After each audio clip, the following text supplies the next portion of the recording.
Okay. Okay, so do we have your permission to use the audio? Yes, Do we have your permission to record the video? yes, you do. Okay, thank you. Um, as we said before, we would like to disperse your interview on our website and in institutional archives. Do we have your consent to do so? Yes, you do. Okay. And would you like to remain anonymous on either?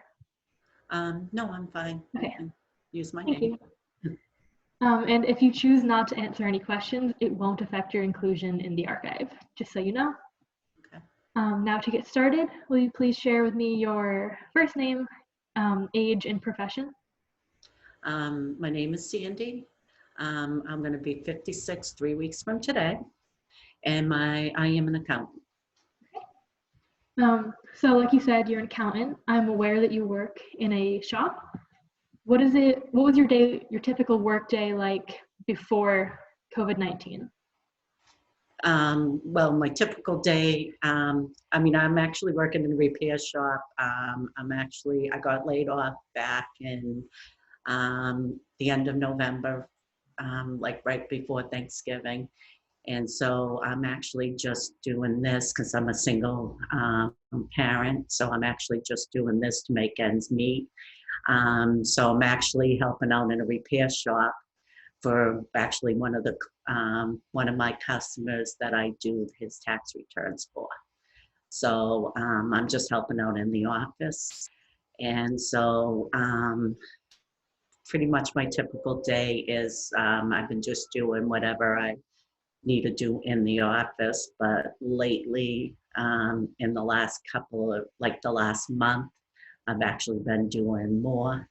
I've been actually going out and picking up pots and stuff like that. And, other stuff, whatever needs to be done, I've actually been doing that. So I've been doing more things than I normally would do. Okay, so you just mentioned that you're a single parent trying to make ends meet. How does it feel during COVID-19 that you have to keep working despite it potentially being unsafe? Um, I mean, I'm always been working. I've been working since I've been 16 years old. So um, there hasn't really been a time that I hasn't been working. I mean, actually gotten laid off 3 times in the last 10 years. So, if I'm not working, I seem to find time to work. Actually, since I am a tax accountant, this is the busiest time of the year. And so I'm actually more busy now because of the COVID-19 than I usually have been. And the reason why is I'm doing more people's tax returns now because they want the stimulus money. I'm more busy because people are applying for unemployment and they're not sure how to do it. So they're asking me how to apply for unemployment. I have a couple of the businesses around here. They're asking me to help them apply for the small business loans that the president has signed off for. So now I have like 3 businesses that I'm going to be helping them to apply for their loans, the small business loans for that. So I'm going to be starting to work on that too. So I've been keeping busy with doing all that too. So It sounds like recently you've been coming into contact with more people than you might have recently. I have, but I mean, I've been, staying my distance on everything, and I've been being protective on everything too. So, and like even like when I go and pick up pots, they always have their distance with everything with that, because most of the places where you go and pick up the pots, you have to stay outside. So they're already put in place all of their procedures for to stay keep your social distances in place that too. So Yeah. So, luckily, it sounds like all these places are doing their part. Would you say that there's any new fears, thoughts, or feelings associated with having to go out and do things like this? um at first there was actually there was a fear actually even in the shop, that I had. Actually, maybe the beginning of April, I had a fear. There was actually the owner of the repair shop, his cousin's girlfriend contacted the virus from her at her place of work. And actually, her boss actually died from the virus, and he was only 32 years old.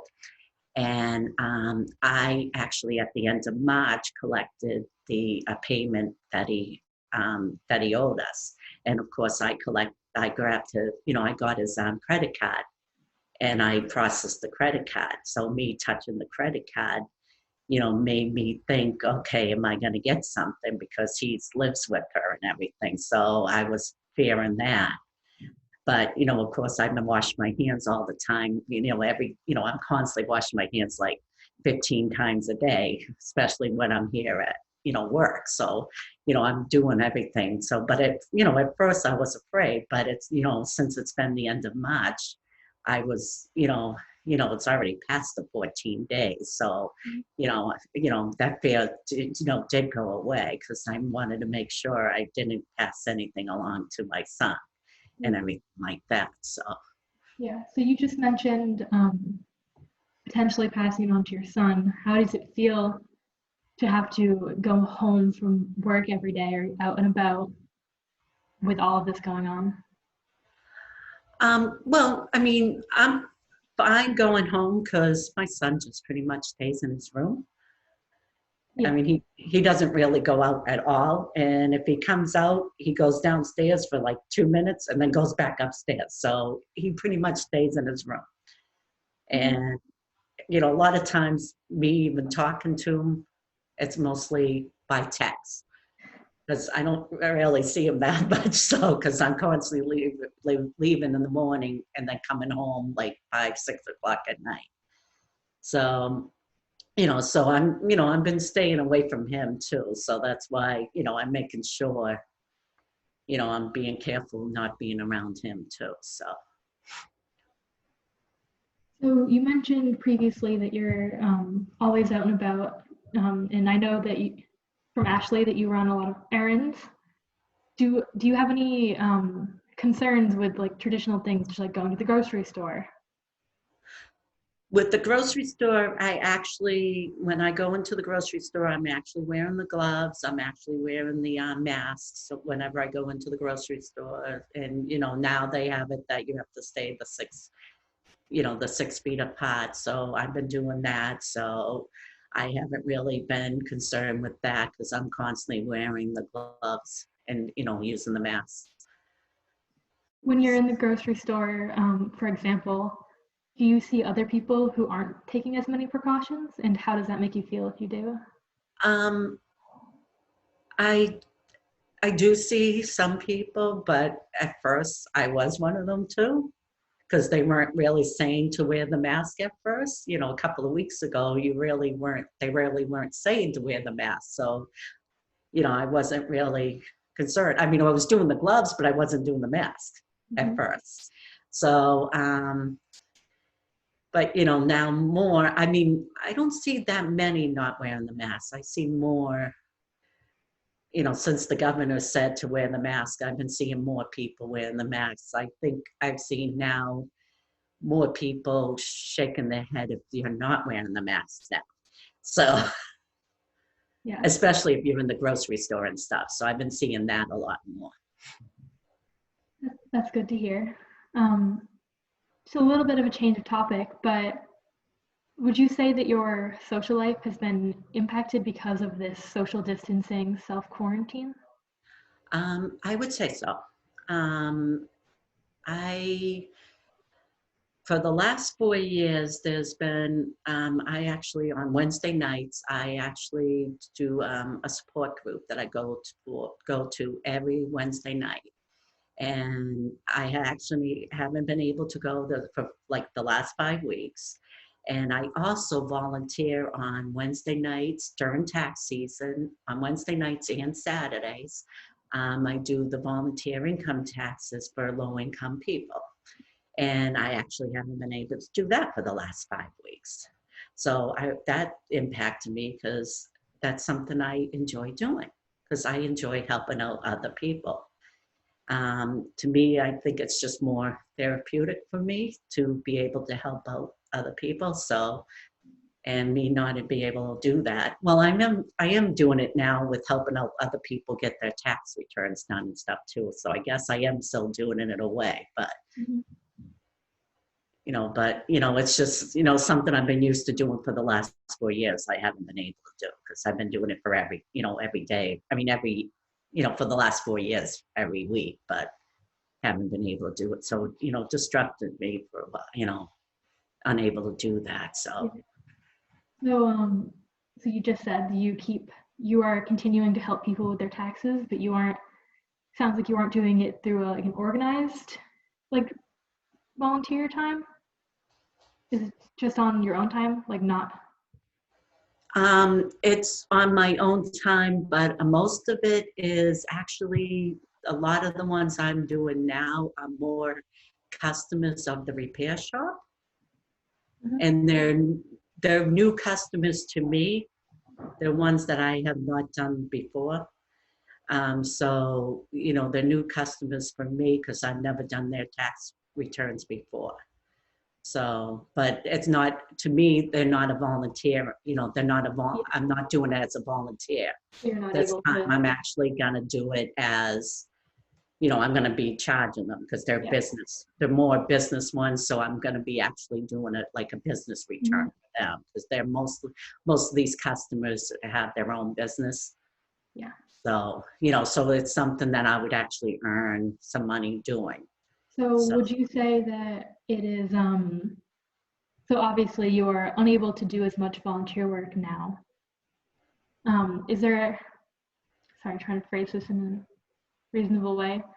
Um, I mean, so as someone who likes to volunteer and like you said, you enjoy doing it, do you wish that there was more that you could do right now like that? um, In I, terms I of would, helping people?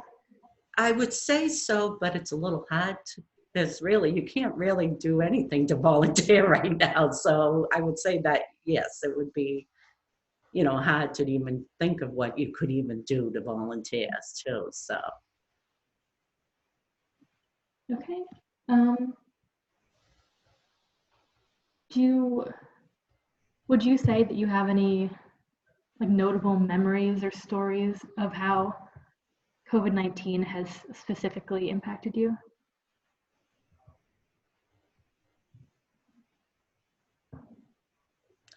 I would say the only way would be me not able to do, my Wednesday nights, what I'm used to doing every Wednesday night. I would say that impacted me. I would think that would be the most thing that would have really impacted me. So, would you like to elaborate on like how you touched on this a second ago, like on how it specifically is affecting your life overall? How The Wednesday night. the Wednesday night affects me overall. Um,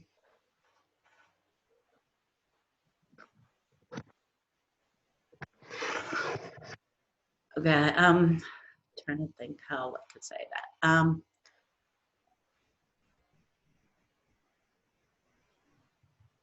I guess, I mean, I'm trying to think how I could say this.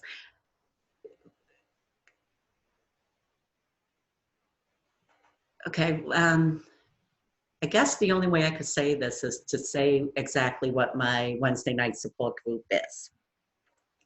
My Wednesday night support group is, it's a domestic violence support group because I'm a domestic violence survivor because I was in a domestic violence marriage, which I got out of 4 years ago.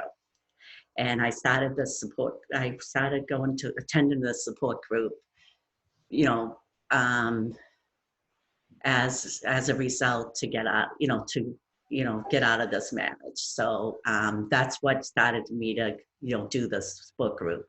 And that's what helped me with the support group. And I mean, I don't need it now because I'm completely divorced and everything with that. But I like doing it because now I like helping out other girls in the support group now. Mhm. And that's what makes me feel better if I could help them. And I can't help them right now because we're not doing it. I mean, we still keep in touch by text, but that's all we can do. Mhm. Do you So, do you worry about any of the people you know through the support group? well, I mean, we we keep in touch. Mhm. We keep in touch with each other.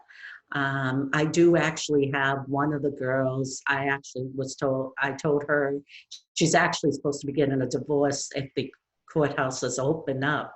Actually, on my birthday, she's supposed to get a divorce that day, and I told her I would go with her. But if the courthouses open up, then we would go. Mhm. But that's the whole thing. I said I would go with her to help her, for her, support for her. But, and to me, I said, I would help her because it would make me feel better helping someone else out. So, but, you know, it's just the whole thing. We don't even know if the courthouses would be open by then. Mhm. I mean, That they say sounds, May 4th. yeah, that sounds very, very difficult. Yeah. Um, I really appreciate you telling me that. Yeah. So I mean, that's what is, you know, so that's what's really impacting me with Wednesday nights. Mhm. Um, Okay, so like I said, thank you for telling me that. It means a lot for you to share your story with us. Do you think there's anything else I should have asked you that I didn't? um, I can't think of anything else. Okay. Yeah. Thank you for your time. I think that is a good point to wrap it up. Like I said, I really appreciate you telling me your story, and we'll definitely send you our website once it comes together. Okay. Well, thank you. Yep. Have a good day. You too. Bye Thank bye. you. Bye.